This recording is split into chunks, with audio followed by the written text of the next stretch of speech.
Today we are starting another series. This is going to be called the Home and Family series because these two stories are very much intertwined.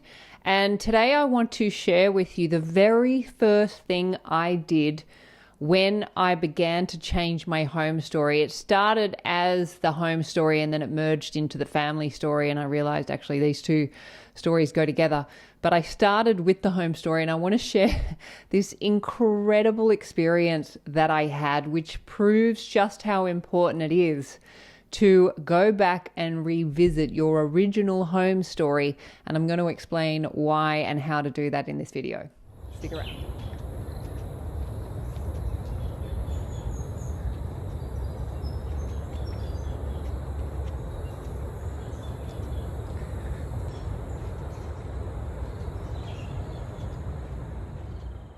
My name is Hedley and I am a Law of Assumption coach here on YouTube. I'm so happy you are here. If you would like to know more about me or my offerings, including one-to-one coaching and my course, my brand new course, Recreate a Specific Person, and my book, I Am Money, among other things, please do check out the information in the box below this video or at my website, youaretheone.com.au. And if you are enjoying my channel and you're finding these videos helpful, please do press that subscribe button. That would be most appreciated. Okay, let's get into it. I would like to acknowledge the traditional custodians of this land on which I live and am recording this video, the Minjungbal and the Darumbal peoples of the Bundjalung Nation. I recognize their continuing connection to the land, waters and culture, and I pay my deepest respect to elders past, present and future. You'll also notice that I am sharing footage now of my various travels around, and this is something that I'm going to be doing more of because this all relates to my home story. It relates to where I'm going with my home story. So I am going to be including more footage of the places that I visit, the land that I live on, which is absolutely spectacular. So the footage that I'm sharing in this video is from where I live on Bundjalung Nation. It's a absolutely breathtaking part of Australia. I will be bare feet on this land as often as I can, and it is summer here, so that's easy to do. But there is a very strong energy to this land, and it feels very sacred. It feels very powerful. So I get my feet on this land as often as possible. And as you can see in the footage, it is absolutely spectacular. Dora loves it as well. And I just wanted to share more of this phenomenal country. This is part of my home story, is really getting to understand Australia and know Australia in a way I never have before. So I hope you enjoy the footage that I share throughout the video. We are doing another series. This is the Home and Family series because these two stories are very much intertwined. However, I didn't know this when I started rewriting my home story. Back when I kind of got into this work in 2021, like many people, I came into these teachings on a specific person and very quickly realized that my self-concept was shit and that I needed to focus on that story before doing anything else. So the first story that I really set my attention and awareness to was my self-concept story. And once I got that right, once I felt really strong in the story of who I'm choosing to be, I then turned my attention to the home story, because at the time when I started this channel, I was living in, it was a lovely little place, but it was a converted garage and it was furnished with somebody else's stuff and I was renting. And I was looking around and realizing, wow, I really have to update my home story because this is not the home that I would envision for myself. And if you check out those earlier videos when I first started this channel, that was my bedroom. I was recording these videos in my bedroom. It had a lovely backdrop. So I set about rewriting my home story, and very quickly everything just moved, and I bought this place that I'm in, and I've been here for coming up to 4 years. And I have had issues with this place for the entire time I have been here. And those issues have helped me really look at and understand what's been going on in my home story, the consciousness that I've been holding around my home story. I'm still in the same place, I'm living in the same place, but I have emerged from the story. I have made a complete breakthrough in this story, and I am now on the other side of it, and it's now just a case of things being put in place for me to move on from this place. And I didn't feel comfortable sharing the story up until this point because I was still in it. But now I'm on the other side of it. Even though I am still in this house, I feel like I can start this series. This is a core story that we all have. Everyone has a home story, and those stories will repeat themselves until we bring them into our awareness and rewrite them. That's the whole name of this game. So I wanted to create this series, but it's not going to be like the revision series, which was very ordered and it was one after the other, because I just don't know how this is going to play out. I'm just going to go intuitively through this series, so I might break it up with other videos in between, but I'm guessing that that will relate to perhaps what some of you are experiencing, but being very practical about what I did in order to change this story and to come out the other side to an outcome that I would never in a million years have predicted. Never. And I'm going to share that with you as we go through the series. But in this video today, I wanted to share with you the very first thing that I did when I decided to change my home story. And it relates to going back to my childhood home. It's such an incredible experience. It gives me chills because it's so crazy. But it highlights just how important it is for you to go back to your childhood home, not necessarily in reality, but certainly in imagination. I'm going to be explaining that later in the video. But to go back to that version of yourself in that home story and collect yourself, bringing yourself into this now.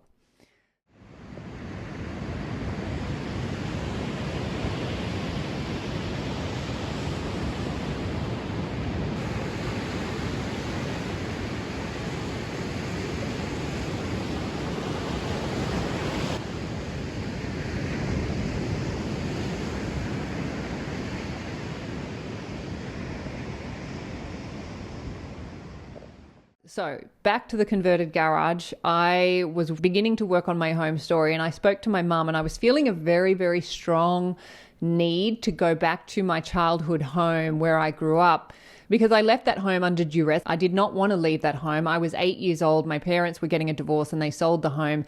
That was probably my first trauma, a story that I have revised. However, I felt a very strong need to return to the actual house where I grew up. Now, my mum actually arranged it. She is still friends with the neighbors who lived across the street, and she contacted them and asked if they knew the owners of the house that we lived in. And they said yes. So my mum actually contacted them and asked, so weird, but thanks mum. I know she's watching. So thank you mum for doing this.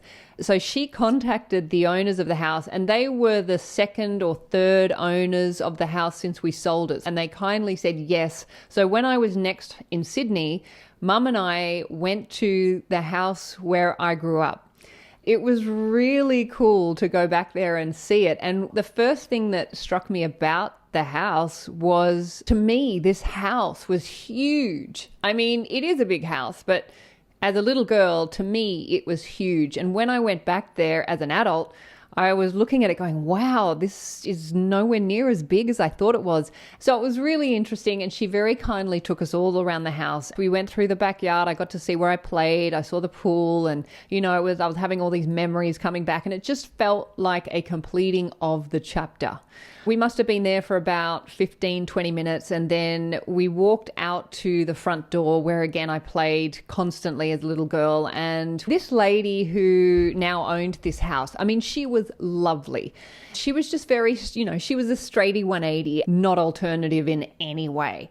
So we got out to the front door, and I should actually give you another point of context to this story is when I was a little girl, I had a very unique hair color and it was strawberry blonde. It wasn't blonde, it wasn't red, it was like a strawberry blonde color. And I'll see if I have a photo of myself when I was a little girl. So that's a little side note to this story. So now we're standing outside the front door ready to leave. And just as we were ready to leave, she says, just before you go, I just have a question. And you could tell she was really struggling to ask this question. And she said to us, when you were living here, did you have anything kind of weird or strange happen? And as soon as she asked this question, I just froze and I got chills because I didn't know what she was asking. But Clearly something had gone on in the house for her to ask this question, which she was very uncomfortable with asking because clearly this was outside of her realm of, normality. Anyway, Mum says actually there was something weird that happened, and apparently there was one night where she was home, I was just a baby, and she heard footsteps coming up the stairs, and they were very clear footsteps, but there was no one there. And the woman said, no, that's not it.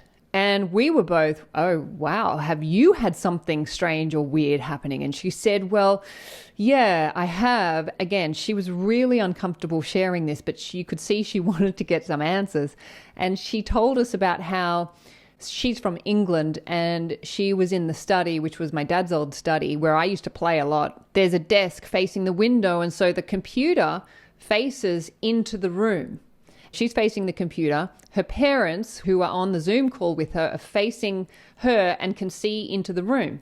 And her parents, in the middle of the call, asked her who was the little girl running through the room behind her. So she was freaked out because her parents very clearly saw this little girl running behind through the room, and they were asking, who is the little girl? And of course there was no little girl there. So the woman later on then was talking to her neighbor, was asking if they had ever seen a little girl running through the house. And the neighbor, who's apparently, again, a very straighty 180, said, oh yeah, that's the little girl with strawberry blonde hair who lives in the house. The neighbors had seen this little girl with strawberry blonde hair at the window. And as soon as she said a little girl with strawberry blonde hair, my whole body just went brrrr, full vibration. Like my whole body was vibrating. I was frozen. Mum was too. As soon as the woman said strawberry blonde hair, Mum knew it was me as well. So we're both standing there just frozen, staring at this woman who's talking about this little girl with strawberry blonde hair who has been seen by multiple people, who is not there in physicality, but is still there in the house. And I realized in that moment, this is why my whole life I have felt this need to come back to the house. Because when my parents divorced and when we left that house, I did not want to go. And I remember saying to myself, I'm not going. I'm not going. And of course I had to go because I'm 8. But there was a part of me that did not leave that house and remained at that house, obviously running around and having a great time, but was seen by multiple people. And Mum and I have spoken about this because we were so frozen. We didn't actually say anything. I mean, what could I say to her? Oh, yeah, that's me from when I was 8. And that's why I'm here today, to pick her up. We didn't say anything to her because I was stunned. I was stunned into speechlessness. Mum was as well. So we just kind of shook our heads and were like, oh, I don't even know what we said. I can't even remember. I just remember just like walking off in a daze because it felt like that part of myself had come back to me in that visit to the house. That was why I needed to go back to the house to collect myself.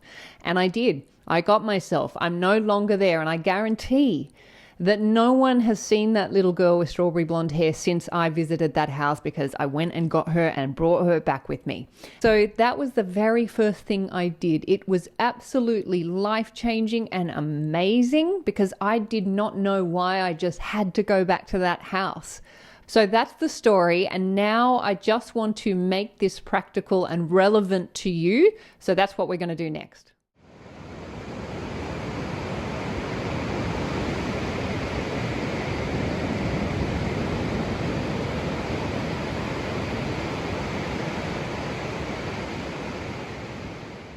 So what this story highlights is just how those versions of yourself, in particular the versions of you who may have experienced trauma in your home, are still active today. And they could still be running around your first home if you haven't gone back to get them. This is something that I would recommend for everybody, whether you are working on your home story or not, is to go back to your childhood home and get yourself. That does not mean you have to go back to your childhood home in reality. And it's not going to be a realistic possibility for a lot of people. So I'm not suggesting that. But what you can do is do this in your imagination. Your imagination is just the same as reality. In fact, it's the cause of reality. So if you experienced any form of abuse, if you experienced any form of like divorce or any kind of difficulties in your upbringing, this will be relevant for you. And all you have to do, it's super, super simple. It doesn't even have to take a long time. All you do is you just go into your imagination, you bring forth your childhood home. Then you imagine yourself going into your home as the version you are now, just calling forth that version of you, your little one, and kind of like the choose yourself technique, which I did share in the revision series. I'll try and find the video and pop it up here. Just check in with them and see what their initial emotional state is when you call them forth, and they will reveal it very quickly. It's quite amazing. And then depending on their emotional state, you may just need to give them some time and space, but urge them to come to you and give them a hug and let them know you're here now. You're here. And once you've established that connection with your little one, you simply take them by their hand and say, okay, you're coming with me now. As you lead them out of the house, you're taking them home with you. You're essentially bringing them into you and you're taking them home to you. And that home is where you are now. So what you're doing is you're essentially collapsing any timelines where that version of you who may have experienced trauma is still running around your childhood home waiting for you to come back to get them. This is actually bringing that timeline into the timeline that you're in now, and it just creates this shift within you and this sense of wholeness. And what's really amazing about my experience is I have never once felt the need to return to my childhood home since. It's gone. But yet, throughout my life, I just felt this constant need to return to my childhood home, and that is gone. So this is incredibly powerful. I recommend doing this. It doesn't have to take a long time. You only have to do it once, because once you've done it, you've done it. And you do it in imagination.